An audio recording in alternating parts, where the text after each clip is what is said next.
Alrighty, so I've tried to video blog twice now, and it's gone like 18 minutes each time. So I'm going to give you an abbreviated version of those two versions. Monday through Friday, started the Cold War unit. Uh, really was looking forward to that because it's one of my favorite time periods in history, and I'm hoping to share that with the students. Monday, we kind of did what happened immediately following the war, so like what was going on in Germany, the Soviet Union, and Japan. Tuesday, we talked about what was happening in the United States after the war, so the baby boom, the shift in the economy, and there we did my mini lesson on primary sources. Went pretty well because I changed it up a bit. Timing was a bit off. They didn't take as much time to work with the sources because I made it much more approachable and easier for them to read. So timing first period was a bit difficult, but I adjusted. Wednesday, we talked about the Soviet Union and the United States, the essential differences. So I did a frame with that, just talking about democracy versus totalitarian, communism versus capitalism, that kind of stuff. Then we did a bit of a review game called the Fly Swatter game, where I just put up the flag of the United States and the flag of the Soviet Union, read them a clue or a description. So in this country or in this system, the government owns the business. So they would have to think, oh, where does the government own the business? Socialism, that's the Soviet Union. And they would slap the Soviet Union flag with their fly swatter.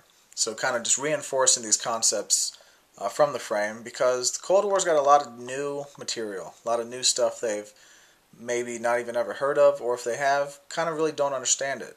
Socialism and communism, totally different practices than democracy that they've been learning about in sixth grade and seventh grade. So some new stuff there. Really tying a lot of review into the lessons. Just asking review questions as much as I can when it kind of associates with new content.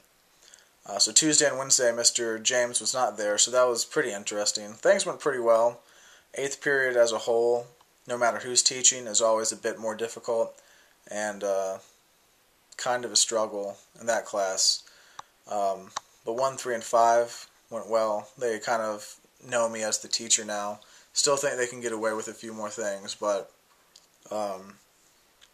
kind of had to put my foot down and be a bit more assertive, which sometimes you just have to do, kind of let them know that you're the teacher.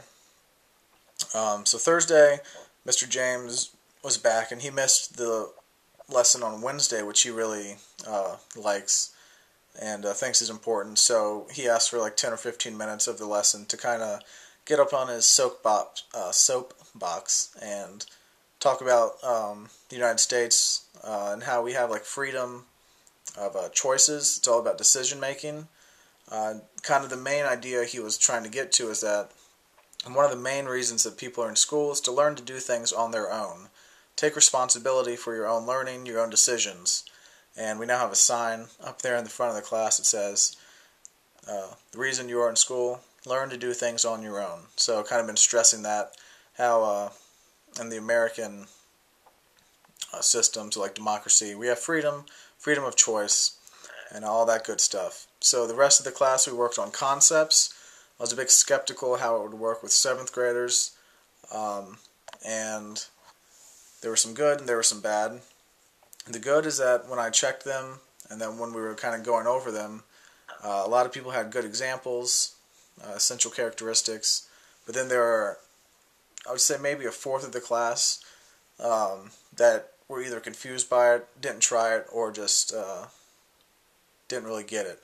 Because we went over 2 in class, we did 2 together, then gave them 2 blank concepts and 8 words that they could choose 2 and do. I had about, depending on the class, 5 to 10 minutes left to work on it, and I said I'd check it for homework. So on Friday, went around and looked at it and realized that there were some good ones, and then there were some that they said, hey, I was confused, I didn't know what to do. Could have been they weren't paying attention, or just maybe the way the process went, I didn't really describe it well. So I kind of went over that again and said, I'm not going to check it for homework, just going to check it in the notebook in a week and a half or so. Because really it's all about the process of doing concept mastery. coming up with examples and non-examples and trying to come up with your own definition. So I wasn't going to punish those who didn't really understand or remember how to do it. So gave them some more time to do it, and realizing it's really it's a pretty critical thinking skill, higher level learning with concept mastery. So there are some students that did really well, and I was really impressed, and some, hopefully, when I check, they'll be a bit better, or at least have something on theirs. And Friday talked about the Marshall Plan and the United Nations. So that was kind of interesting, really stressing the theme of containment with the Marshall Plan and all of that. And what else? This coming week, Monday, talking about the Berlin Wall, NATO and the Warsaw Pact. Then the Cuban Missile Crisis is this week, so that's exciting. Vietnam and Korea, so some fun stuff coming up. Well, not exactly fun, but interesting stuff coming up. Things I think the students will be interested in, so that's good. Some overall themes over the past few weeks. Realize that pacing, still having a bit of a struggle with. Some classes I'll end 5 minutes early. Some I'll barely be able to finish the main part of the lesson, and I'll have to skip the closure. I really don't know what it is. Sometimes I'll just go too fast. Sometimes I'll go too slow. Sometimes students ask questions, and I don't want to discourage that, but it can interrupt the flow. So that's been a bit of a struggle. And realize that as interested as I may be in some things, like the Berlin Wall tomorrow, I could spend 2 or 3 days on the Berlin Wall. I think it's that fascinating. Is that practical? No. Really just have to nail the essentials, try and keep it as engaging as possible and keep it interesting, but can't take too long on it. So going to show them some really cool pictures, a quick video, and then that's all I can really cover about the Berlin Wall. So that's another theme. There's something I may be extremely interested in. The Cold War, one of my favorite time periods. I could spend a long time on it, but really just got to realize there's some things that they need to know, some things that is just kind of overkill, some things that I could talk about and I think are interesting, but not necessary for just a 7th grade history class. So really learning that, kind of trimming the fat, as they call it. So yeah, looking forward to this coming week. Student teaching has been great so far. 2 main goals I really had were to try new things, like different activities and different lessons, and that's been going well so far.